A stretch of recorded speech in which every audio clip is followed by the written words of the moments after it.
Días de radio. Días de radio. Días de radio. Días de radio. Días de radio. Días de radio. Días de radio. Un programa de la Facultad de Educación de la Universidad de Antioquia. Escúchanos en el dial 1410 AM de la emisora cultural de la Universidad de Antioquia y en su sistema de radio educativa en las regiones del departamento. La radio no finaliza cuando termina el programa.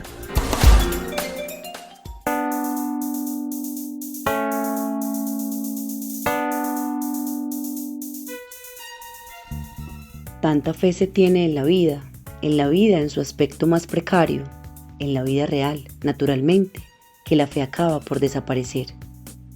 El hombre, soñador sin remedio, al sentirse de día en día más descontento de su sino, examina con dolor los objetos que le han enseñado a utilizar y que ha obtenido a través de su indiferencia o de su interés, casi siempre a través de su interés, ya que ha consentido someterse al trabajo o, por lo menos, no se ha negado a aprovechar las oportunidades, lo que él llama oportunidades. Cuando llega a este momento, el hombre es profundamente modesto. Amada imaginación, lo que más amo en ti es que jamás perdonas. Únicamente la palabra libertad tiene el poder de exaltarme. Me parece justo y bueno mantener indefinidamente este viejo fanatismo humano. Sin duda alguna, se basa en mi única aspiración legítima. Pese a tantas y tantas desgracias como hemos heredado, es preciso reconocer que se nos ha legado una libertad espiritual suma. A nosotros corresponde utilizarla sabiamente, reducir la imaginación a la esclavitud, cuando a pesar de todo quedará esclavizada en virtud de aquello que con grosero criterio se denomina felicidad. Es despojar a cuanto uno encuentra en lo más hondo de sí mismo del derecho a la suprema justicia. Tan solo la imaginación me permite llegar a saber lo que puedo llegar a ser, y esto basta para mitigar un poco su terrible condena, y esto basta también para que me abandone a ella, sin miedo al engaño, como si pudiéramos engañarnos todavía más. ¿En qué punto comienza la imaginación a ser perniciosa y en qué punto deja de existir la seguridad del espíritu? Para el espíritu, ¿acaso la posibilidad de errar no es sino una contingencia del bien? Después de haber instruido proceso a la actitud materialista, es imperativo instruir proceso a la actitud realista. Aquella, más poética que esta, desde luego, presupone en el hombre un orgullo monstruoso, pero no comporta una nueva y más completa frustración. Es conveniente ver ante todo, en dicha escuela bienhechora, reacción contra ciertas visibles tendencias del espiritualismo. Y, por fin, la actitud materialista no es incompatible con cierta elevación intelectual.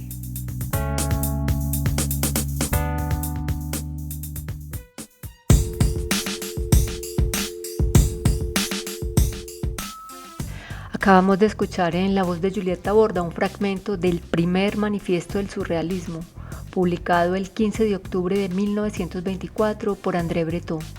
Este documento es el origen oficial de un movimiento revolucionario que liberó de los grilletes de la razón el poder perturbador de los sueños, el inconsciente y el erotismo. En este programa de Días de Radio queremos revisar algunos elementos de esta corriente artística que aspiraba a crear un nuevo humanismo renacentista, reconciliando los aspectos racionales e irracionales del hombre. Influenciado por la teoría del subconsciente de Freud, la importancia de los sueños y de las pulsiones más básicas del ser humano, el azar es una vía mística y directa de poner todo el universo inconsciente del artista sobre la mesa. Del canal Experiencias con Arte, una explicación de lo que es este movimiento que ha recibido diversos calificativos: maraña de contradicciones, proceso dialéctico para resolver las antinomias que alienan al hombre moderno de sí mismo, de lo que imaginaban que era la existencia auténtica.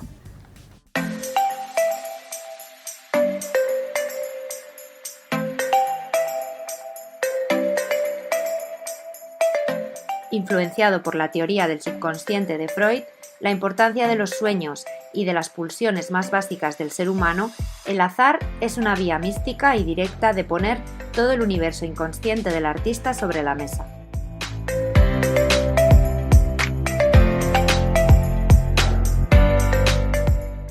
Aparece el surrealismo, aspirando a crear un nuevo humanismo renacentista, reconciliando los aspectos racionales e irracionales del hombre.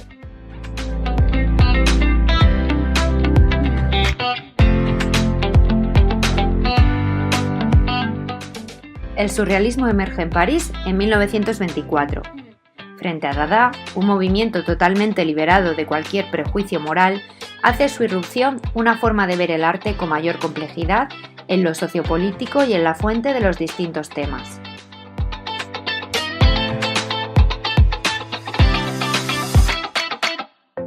El surrealismo no se muestra apolítico como lo era el dadaísmo, sino que es un movimiento sumamente comprometido con el comunismo, o ese era su objetivo desde un inicio, ya que sus propias contradicciones, como las disensiones entre sus miembros, hicieron imposible un arte verdaderamente surrealista que perdurara en el tiempo.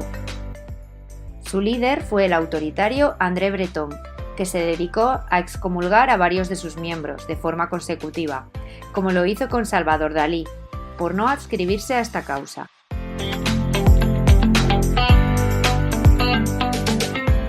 A pesar de que algunos de los miembros del grupo surrealista se adscribieron en el Partido Comunista francés, fue una relación imposible por el ansia surrealista de dar rienda suelta al subconsciente, difícil de congeniar con la rígida disciplina de partido que regía el comunismo.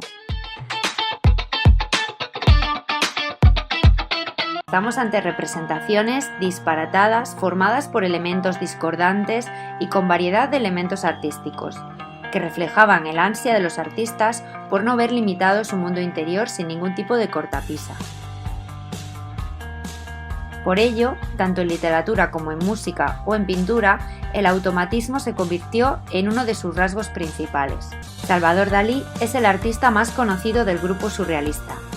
Se le ha llegado a reconocer mundialmente como el máximo representante del grupo, y tras su expulsión del grupo por sus discrepancias con André Breton, él mismo afirmó: "El surrealismo soy yo".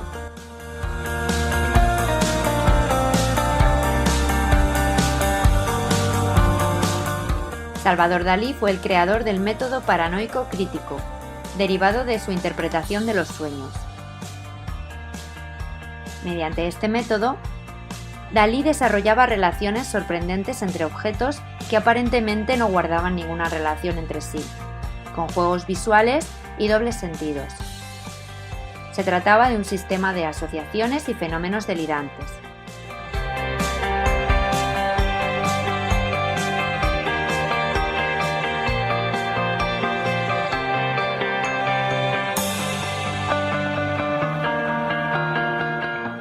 Podemos decir que el surrealismo fue finalmente la última de las vanguardias históricas, llevada a su fin por el declive político y económico que sufrió el continente europeo a raíz de la Segunda Guerra Mundial, que fue mucho más destructiva si cabe que la primera.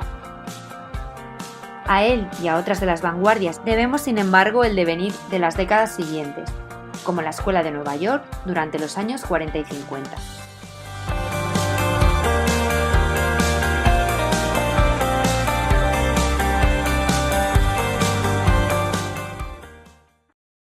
Todas las fuentes coinciden en que André Breton, escritor francés, es el creador del surrealismo. A continuación, una semblanza de este autor del portal de la Universidad de Guadalajara. André Breton impulsó el movimiento artístico más trascendente del siglo XX. Su tránsito iniciático lo llevó de las teorías freudianas y el dadaísmo hasta la irrupción del primer manifiesto surrealista. Freud había desarrollado la terapia de asociación libre, impulsando a sus pacientes diagnosticadas con histeria a verbalizar lo que pasara por su mente. Bajo esta influencia, en el París de 1919, Philippe Soupault y Breton escribieron el libro Los campos magnéticos. Era el registro en papel de todos los pensamientos en cascada, sin proponerse una redacción estética, ni moral ni terapéutica. Fue la piedra fundacional del surrealismo. Para Freud, los sueños fueron la manifestación del deseo. Para Breton, los sueños resultaron una revolución cultural. En el primer manifiesto surrealista de 1924, Breton afirma que se trata de automatismo psíquico puro, sin la intervención regulada de la razón. Artistas plásticos surrealistas fueron Dalí, Miró, Magritte, Quirico, Carrington y Max Ernst. Miró y Artaud fueron expulsados del movimiento por Breton. Agudiza la crisis la publicación del segundo manifiesto surrealista, donde se convoca a afiliarse al marxismo. Breton se incorpora al Partido Comunista Francés, de donde es expulsado por aburguesamiento. Breton publicó la antinovela biográfica Nadja y el ensayo Los vasos comunicantes. En 1938 arriba a México. Rivera y Kahlo lo reúnen con Trotsky en la Casa Azul. Rivera y Breton redactan el Manifiesto por un arte revolucionario independiente. Breton dijo que no se debía entender a México desde la razón. Ya México es el país más surrealista del mundo. Regresa a París y funda en 1956 la revista Le Surrealisme Même. Falleció en 1966. Los pulpos alados guiarán por última vez la barca, alzada por golondrinas de plata sobre el oficio de la lluvia. Versos que escribió después de su muerte de manera transtemporal el padre de la subversión surrealista. De una nota de Señal Memoria tenemos una intervención de Marta Traba, crítica de arte, en la que nos lee la definición de surrealismo. En 1924 se proclama el primer manifiesto surrealista. Es importante que ustedes lo conozcan tal como fue, porque en el manifiesto surrealista se predicaron todas las cosas que luego iban a hacer los pintores y además se definió, como si fuera un nuevo término de la academia, se definió la palabra surrealismo. Por ejemplo, dice así: surrealismo, sustantivo masculino, automatismo psicológico puro, por el cual se propone expresar, sea verbalmente, sea por escrito, sea de otra manera, el funcionamiento real del pensamiento, dictado del pensamiento, en ausencia de todo control ejercido por la razón, fuera de cualquier preocupación estética. La historia de las mujeres artistas vinculadas al surrealismo es más compleja y conmovedora de lo que suele imaginarse. Es la historia de un grupo de mujeres que se atrevieron a rechazar las convenciones de su entorno, que intentaron alinear sus ideas y también sus vidas. Se propusieron crear arte en una época en la que apenas se fomentaba el trabajo de las mujeres en las artes visuales. Jóvenes, bellas y rebeldes, se convirtieron en la encarnación de su tiempo, en mensajeras del futuro, y exploraron más que ningún otro grupo de mujeres de otras épocas las fuentes de la imaginación creativa femenina. Aunque algunas de ellas habían llegado al surrealismo a través de sus relaciones personales, a veces románticas, con ciertos miembros del grupo, estas mujeres ya habían recibido formación artística. En sus trabajos abordaron el inconsciente, el azar, los sueños, los mitos y la metamorfosis, lo literario y los acontecimientos políticos que les fueron contemporáneos en lo formal e iniciaron experimentos materiales, además de realizar fotografías con carácter escénico. Del canal de Alba C. Cole, una aproximación a las mujeres en el surrealismo, con nombres como Dora Maar, Frida Kahlo y Remedios Varo. La gran mayoría de mujeres artistas que entraron dentro del círculo del surrealismo lo hicieron de la mano de algún hombre. Generalmente este hombre era su pareja y generalmente eran tratadas como musas. En estas relaciones había una desigualdad muy fuerte. Primero de todo por la edad. Ellos solían ser mucho mayores que ellas, como fue el caso de Max Ernst con Leonora Carrington, que se llevan 26 años, o de Man Ray con Lee Miller, que se llevaban 17.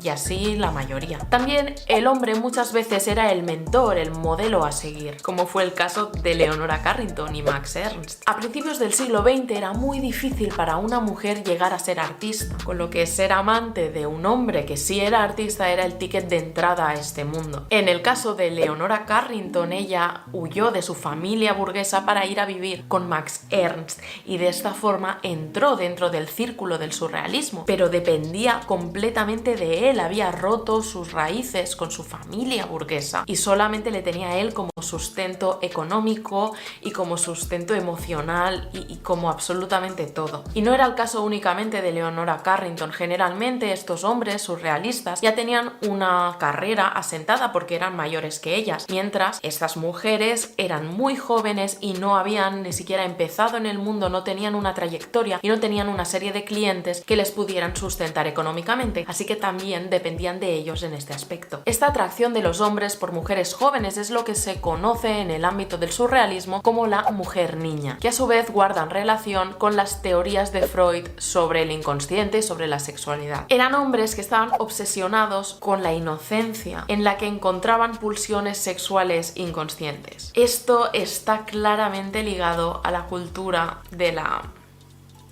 y demuestra que todos ellos estaban bastante malitos de la cabeza. Y no me refiero solo a los surrealistas, sino a la sociedad occidental en general. El siglo XIX había sido un siglo que había reprimido tanto la sexualidad que cuando llegó el siglo XX y el surrealismo es como que se abrió la válvula, empezó a salir todo lo que se había reprimido y salió de una forma que no era para nada saludable, todo lo contrario. Con lo que ser rebelde era muchas veces cruzar líneas abusivas y violentas, sobre todo hacia las mujeres.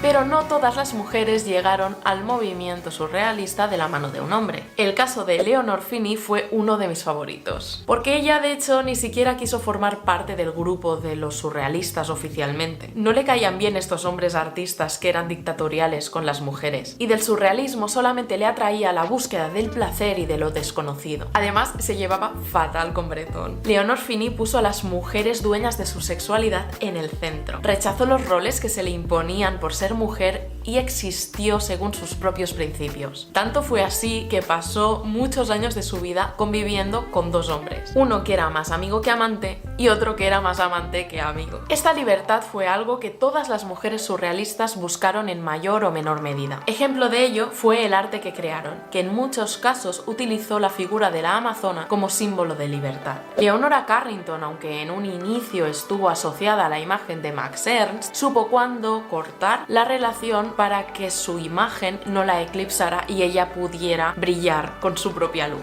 En su autorretrato, posada del caballo del alba, podemos verla a ella vestida como una amazona, dueña de su propio destino. Vemos dos caballos, uno de madera en la pared que simboliza la infancia que pasó encerrada en su jaula dorada, en la familia burguesa de la que os he hablado, y otro caballo en la lejanía, corriendo a su antojo y disfrutando de la libertad. Ese otro caballo es quien verdaderamente Leonora Carrington quería ser, y fue. El surrealismo también supuso un espacio de libertad para todas aquellas personas que sentían que no encajaban dentro de los moldes de género que se imponían socialmente. Este fue el caso de Claude Cahun o de Toyen. Ambas utilizaron seudónimos ambiguos para desligarse de la feminidad que se les había impuesto al nacer. Toyen vestía con ropa de hombre y pedía explícitamente que le trataran en masculino. Claude Cahun adoptó un seudónimo, Claude, que podía ser tanto femenino como masculino, y en sus autorretratos siempre jugaba con la ambigüedad, con las máscaras, con la ropa femenina, con la ropa masculina, para desconcertar al espectador y que no fuera capaz de leerle en un género o en otro. El surrealismo fue un movimiento que, a pesar de ser muy misógino, dio el espacio y las herramientas para que mujeres y personas cercanas al no binarismo encontraran un lugar en el que expresar su subjetividad sin tapujos. En la sección musical, canciones para sentir a través de los sonidos de qué se trata el surrealismo. Empezamos con Vexación de Erik Satie, quien experimentó con sonidos no convencionales y estructuras musicales. Su enfoque en la música ambiental y la ironía influyó en futuros surrealistas musicales. Esta obra que compartimos consiste en una breve partitura que se debe repetir 840 veces, creando una experiencia auditiva y surrealista única.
La canción Corpse Dance del artista japonés Kikuo es una pieza que se sumerge en el contraste entre la vida y la muerte a través de una metáfora de danza.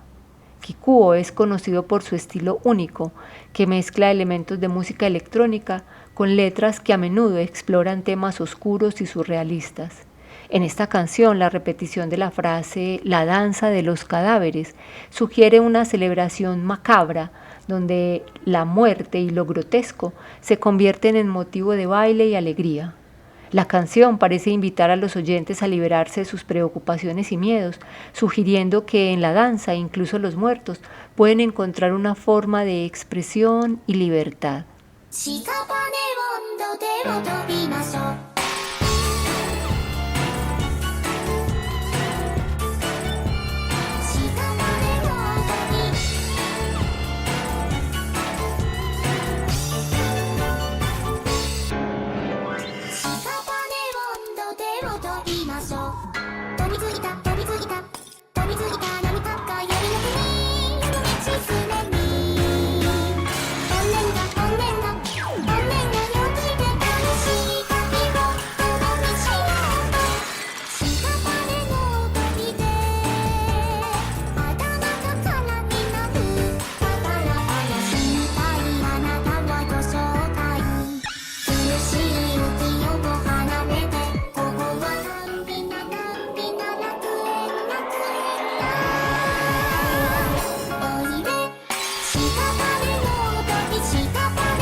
La creación del mundo del artista Darius Milhaud es una obra que combina elementos de jazz y folclore para crear una música que evoca el mundo de los sueños y la mitología, típico del surrealismo.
Por es una canción de Luis Alberto Spinetta y Patricia Salazar.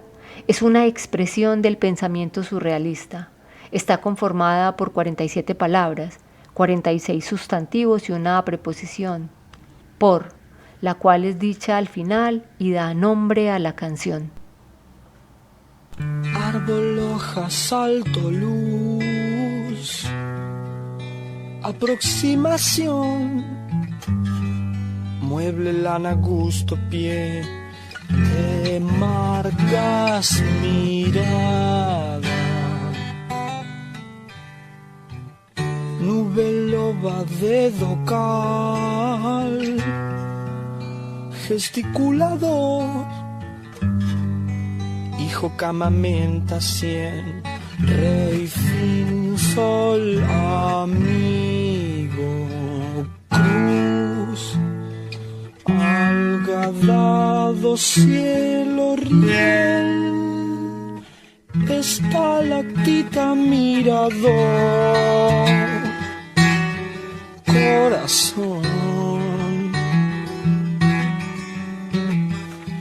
hombre, sobre rayo felpa sed, extremidad insolación, parecer,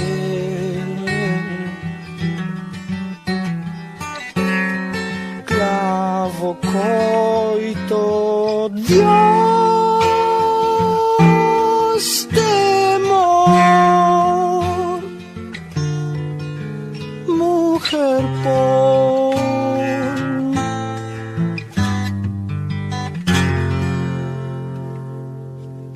Días de radio. Días de radio. Días de radio. Días de radio. Días de radio. Días de radio.